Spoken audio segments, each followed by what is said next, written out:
امریکہ نے کوئی وار آبجیکٹیوز اپنے لیے ڈرا کیے تھے اور دسمبر جنوری سے جب سے یہ پوسچرنگ شروع ہوئی تھی آبویسلی ویپنز کی شپس لانے کی ایئرکرافٹ کیریئر جو کلوز کیے گئے تھے وہ بنیادی طور پر ایک پوسچر کے طور پہ امریکی صدر استعمال کر رہے تھے کہ ایران شاید ان کی پوسچرنگ سے ہی شاید کمپرومائز کرنے کو تیار ہو جائے جب مذاکرات شروع ہوئے تھے عمان کے ساتھ. یہ ناکام آلموسٹ جب ان کے پوائنٹ آف ویو سے اس طرح نتیجہ نہیں نکلا جو کہ ڈیبیٹیبل ہے کہ امریکہ کا کیا پرسیپشن تھا. پھر انہوں نے انفولڈ کر دی جنگ. یہ پہلی دفعہ نہیں ہوا. پچھلے سال بھی جون میں آپ نے دیکھا تھا جب مذاکرات ہو رہے تھے ان کو 15 دن دیے امریکن پریزیڈنٹ نے اور تیسرے دن ایران پر حملہ کر دیا. ابھی بھی عمان کے جو فارن منسٹر تھے انہوں نے یہ بیان دیا کہ ہم ایک یادگار ایگریمنٹ کی طرف بڑھ رہے ہیں تو حملہ کر دیا گیا. اسی وجہ سے ایران کو آج اعتماد نہیں ہے مذاکرات پر. پہلی بات تو یہ جو جنگ آلموسٹ چوتھے ہفتے ہم نے دیکھی ہے امریکہ اپنے وار آبجیکٹیو حاصل نہیں کر پایا. اچھا. اور وار آبجیکٹیو اس لیے بھی نہیں حاصل کر پایا کہ اس میں ایک کلیئرٹی بھی نہیں ہے کہ وار آبجیکٹیو تھے کیا. میں پہلے دن سے کہہ رہا ہوں کہ ان کو انفولڈ کرتے وقت اپنی اسٹریٹجی بتانی چاہیے تھی, روڈ میپ بتانا چاہیے تھا, اینڈ گیم بتانا چاہیے تھا. وہ اینڈ گیم ابھی ہمیں بھی نہیں پتا, شاید ان کو پتا ہوگا. اب جب مذاکرات ہو رہے ہیں یا کوشش ہو رہی ہے کم از کم, تو اس کی بھی ایک وجہ ہے. کوئی بھی ملک جب اس طرح امریکہ جیسا ملک جو ایک سپر پاور ہے, back by Israel, supported by indirectly middle east countries, جب وہ حملہ اور ہوتا ہے تو وہ مذاکرات کسی ایک ملک کے کہنے پر نہیں آتا کہ ہم نے کہا تو اس نے کہا چلو میں سوچ رہا ہوں پاکستان کہہ رہا ہے تو مذاکرات کر لیتے ہیں. ایسا نہیں ہے. گراؤنڈ ریئلٹی سے ان کو سمجھ آئی ہے کہ جو وہ جنگ جیتنا چاہتے تھے یا چوتھے ہفتے میں جہاں تک پہنچنی چاہیے تھی وہاں تک نہیں پہنچی اور کے قریب بھی نہیں ہے. اور اس کی وجہ صرف یہ نہیں ہے کہ امریکہ نے کوئی لحاظ کیا ہے یا اسرائیل نے کوئی ہاتھ روکا ہے. ایران نے کم بیک کیا, ایران نے سسٹین کیا ہے, ایران نے وائبلٹی اپنی دکھائی ہے. اور ایک مہینے بعد بھی وہ ہٹ, ڈسٹرکشن, ڈیمیج لینے کے باوجود جس طرح وہ ہٹ بیک کر رہے ہیں وہ انپریزیڈنٹڈ ہے یا میرے جیسے اسٹوڈنٹ آف اسٹریٹجی کے لیے انبلیویبل ہے. جتنا زیادہ اس نے ڈسٹرکشن ہٹ بیک کر کے کیا ہے, نہ صرف اسرائیل کو بلکہ امریکن انٹرسٹ کو ڈائریکٹلی انڈائریکٹلی. ایگزیکٹلی. تو آئی تھنک اس نے مجبور کیا ہے امریکن پریزیڈنٹ کو ریویو کرنے کا. اور اب ظاہر ہے وہ فیس سیونگ ڈھونڈ رہے ہیں اور بہت اچھی اپرچونیٹی پاکستان نے انکاؤنٹر کی یا انگیج کیا ان کو اور ایک ایگزٹ پلان دینے کی کوشش کی ہے. لیکن اس کے لیے ضروری ہے کہ ایران بھی اتنا ہی دلچسپی رکھتا ہو بات چیت کرنے میں, کیونکہ ون سائیڈڈ تو پاکستان نہیں رول پلے کر سکتا. یہ ضرور ہے کہ پاکستان کا نام آنا ایک بہت بڑی ایک اچیومنٹ ہے, کریڈیبلٹی آپ کی شو کرتی ہے, خاص طور پر اگر یہ مذاکرات شروع ہو گئے. میں کل بھی کسی چینل پر بات کر رہا تھا کہ ایک ٹیبل پر پاکستان بٹھا لے, آؤٹ کم جو مرضی ہو, ہم دعا گو ہیں کہ آؤٹ کم پازیٹیو ہو, لیکن نہ بھی ہوا تو ہم ایک بہت بڑا ویلیو ایڈ کریں گے اپنے ڈپلومیٹک اور پولیٹیکل اسٹیچر کو.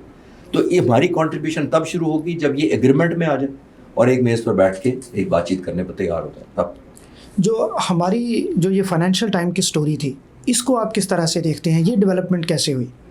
دیکھیے, پاکستان کا نام اس وقت اس لیے بھی آیا ہے, ایک آبویس سی چوائس ہوئی ہے, بیکاز ایک نیچرل ہم ایک ملک بنتے ہیں. یہ وہ ملک ہے جس کے ایران سے بہت اچھے تعلقات ہیں, دیرینہ تعلقات ہیں. ایران نے سب سے پہلے ہمیں تسلیم کیا تھا جب پاکستان بنا تھا, نمبر 1. نمبر 2, امریکہ ظاہر ہے آپ سمجھتے ہیں ہماری ملٹری قیادت اور پولیٹیکل لیڈرشپ دونوں کے ساتھ بہت کمفرٹیبل ہے, بلکہ پریز وردی وہ تعلقات رکھتے ہیں. نمبر 2. نمبر 3, مڈل ایسٹ کے جو ممالک ہیں, خاص طور پر سعودی عرب آبویسلی جو بڑا پرومیننٹ ملک ہے, اس کے ہوتے ہوئے جس کا ہمارا ڈیفینس ایگریمنٹ ہے, اور باقی ملک جو افیکٹ ہوئے ہیں انڈائریکٹلی امریکہ کے اس الائنس کی وجہ سے, ان کے ہمارے بڑے اچھے تعلقات ہیں. تو اسٹیک ہولڈر میں سوائے اسرائیل کے ہم ہر ملک کے ساتھ کمفرٹ لیول میں ہیں, اور اسرائیل کے آبویسلی اسپیئر ہیڈ کر رہے ہیں امریکن پریزیڈنٹ.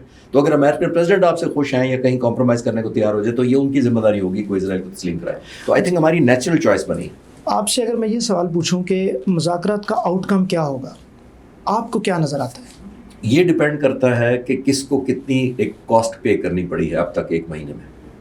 آؤٹ کم ڈپینڈنٹ اس لیے نہیں ہوتا کہ اصولوں کی بنیاد پر, ایتھکس کی بنیاد پر. وہ ہوتے تو پھر جنگ ہی نہ ہوتی, کیونکہ ایران جس نے NPT سائن کیا ہوا ہے, ایران جس نے انٹرنیشنل اٹامک انرجی کمیشن کو ایکسیس دیا ہوا ہے, ان سے کئی دفعہ آلموسٹ نو آبجیکشن سرٹیفکیٹ لیا ہوا ہے. ایران وہ ہے جس نے اپنی ایٹمی تنصیبات انسپیکشن کے لیے کھولی. اسرائیل نے کچھ بھی نہیں کیا, نہ NPT سائن کی, نہ IA کو کبھی قریب پھٹکنے دیا. اس کے باوجود وہ حملہ کر رہا ہے.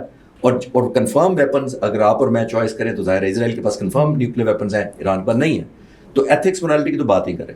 اس وقت یہ دیکھنا ہے کہ کس نے کس کو زیادہ اٹریٹ کیا ہے, کس نے کت کو زیادہ اپنے پش بیک کیا ہے اپنے اس تھاٹ پروسیس سے جو ایک مہینہ پہلے تھا. جتنی جنگ ڈاکٹر صاحب پرولونگ ہو رہی ہے اتنا ہی امریکہ اور اسرائیل کمزور دکھائی دے رہے ہیں اور ایران مضبوط دکھائی دے رہا ہے. اور میں آج 1 مہینے بعد نہیں کہہ رہا, میں 2 دن بعد یہ کہنا شروع کر دیا تھا کہ جتنی جنگ پرولونگ ہوئی, جتنی کنکلوڈ جلدی ہو گئی, اتنا ہی ایران ظاہر ہے ایک ڈیفیٹڈ ایک پکچر دے گا. لیکن جتنی سسٹین کر پایا ایران اسٹرانگ نظر آئے گا, امریکہ اسرائیل ان کے الائز جو ہیں وہ کمزور نظر آئیں گے. اینڈ کیا ہونا ہے یہ ڈپینڈ کرتا ہے. میں اکثر ایک بات کرتا ہوں, میں دوبارہ ریپیٹ کرتا ہوں تاکہ ہم باقی بہتر سمجھ پائیں. دیکھیے میرا ماننا یہ ہے ڈاکٹر صاحب, جو پاور ٹو ہرٹ ہوتی ہے آپ کی کسی ملک کی, وہ پاور ٹو بارگین ہوتی ہے.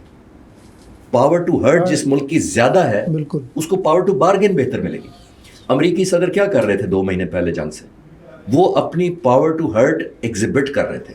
مینیفیسٹ کرنا بعد میں دیکھا, وہ ہیلڈ کر رہے کہ اپنی صلاحیت بتاتے تھے. کہہ رہے تھے میرے بحری جہاز آ گئے, میرے سب مرینز آ گئے, میں نے یہ گھیر لیا, میرے میزائل لانچ ہو گئے, تو میں جیم کر دیں گے, لیڈرشپ کر دیں گے. وہ پاور ٹو ہرٹ کنوے کر رہے تھے کہ ایران ابھی ہی مان جائے بغیر گولی چلائے. نہیں مانا ایران, 1 مہینہ ہو گیا وہ کوشش کر رہے ہیں. وہ اپنی پاور ٹو ہرٹ ایگزیبٹ کر رہے ہیں تاکہ ایران پاور ٹو بارگین ان کو دے دے. لیکن کیونکہ ایران نے ہٹ بیک اتنا اسٹرانگ کیا ہے, ایران سمجھتا ہے کہ میں نے اپنی زیادہ پاور ٹو ہرٹ شو کی ہے. اس وقت ایران آپ سمجھتے ہیں سپیریئر, تو وہ سمجھتا ہے کہ میری پاور ٹو بارگین زیادہ ہے. آپ دیکھیں شرائط جو ہے ایران کی بہت سخت ہے. آپ کو لگتا ہے کہ ایسا ملک جس کو دنیا میں جس کے اوپر 3رے نمبر پر تیل ہو, جس کے اوپر 47 سال سے سینکشنز ہوں, جس کے اوپر تیل 3رے نمبر پر ہونے کے باوجود 4% تیل کا شیئر بیچ رہا ہو, وہ اتنی ڈکٹیٹو پوزیشن میں آیا. یہ وہ پاور ٹو ہرٹ ہے جو اس نے ایگزیبٹ کیا اسرائیل کو بھی, مڈل ایسٹ ملکوں پر بھی, امریکی انٹرسٹ کو بھی, جس کی وجہ سے کہہ رہے ہیں میری پاور ٹو بارگین زیادہ ہے. تو آؤٹ کم اس پہ ڈیپینڈنٹ ہوگا کہ پاور ٹو ہرٹ فزیکل کس کی ہے, نیٹ گین کس کا زیادہ ہے, اور وار آبجیکٹو سے کون دور ہے اور کون نزدیک. اگر میں یہ آپ کے اس کوشچنز میں سے کوشچن کروں کہ پہلے پاور ٹو ہرٹ ہمیں دکھتا تھا کہ امریکہ کی زیادہ ہے, اب آپ سمجھتے ہیں کہ وہ ایران کے پاس زیادہ ہے؟ جی بالکل بالکل. اس کی وجہ یہ ہے کہ دیکھیے ایران نے کیا کرنا تھا. امریکہ نے اپنے تمام ایلائز کو, اپنے ملک کے لوگوں کو, اسرائیل کو ایک وار ٹرافی دکھانی تھی.